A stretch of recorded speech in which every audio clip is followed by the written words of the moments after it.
Hey guys, Caroline here with another video as we continue our journey through the Texas Water Code.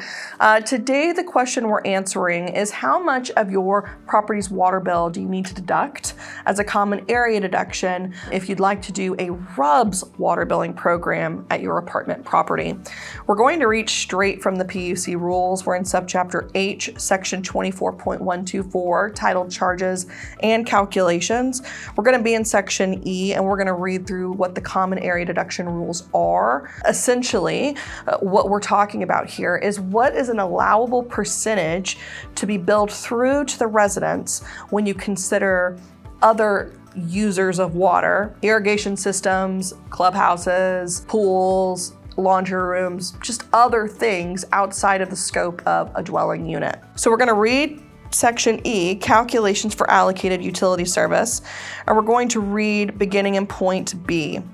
So before an owner may allocate the retail public utilities master meter bill for water and sewer service to the tenants, the owner shall first deduct common area usage such as installed landscape irrigation systems, pools, and laundry rooms, if any, as follows. So what I don't want you to hear is, oh, well, we have those things, we have to deduct some percentage. Yes, but there is a key here as to how much. Keep reading, okay? Point 1. If all common areas are separately metered or submetered, deduct the actual common area usage. In other words, if you know how much the sprinkler system is using, subtract that from the total usage and then you can bill out the rest to the residents. Point 2.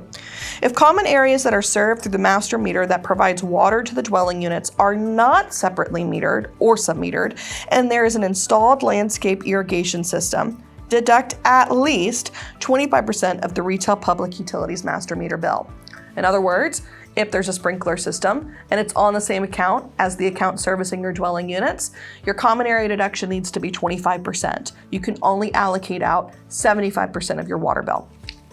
Point 3. If all water used for an installed landscape irrigation system is metered or submetered, and there are other common areas such as pools or laundry rooms that are not metered or submetered, deduct at least 5% of the retail public utilities master meter bill. So what this is saying is if irrigation is on its own account, all right, we're not considering that consumption or expense in the amount that we're allocating out to residents. And there is a laundry room or a clubhouse or another common area outside of the dwelling unit environment that is not on its own meter, right, that's sharing an account, you only need to deduct 5%. In other words, you can allocate out the remaining 95% of that water bill to the residents. And the fourth point here, if common areas that are served through the master meter that provides water to the dwelling units are not separately metered or submetered, and there is no installed landscape irrigation system, deduct at least 5% of the retail public utilities master meter bill. So if there's no sprinkler system, you can allocate out up to 95% of your water bill.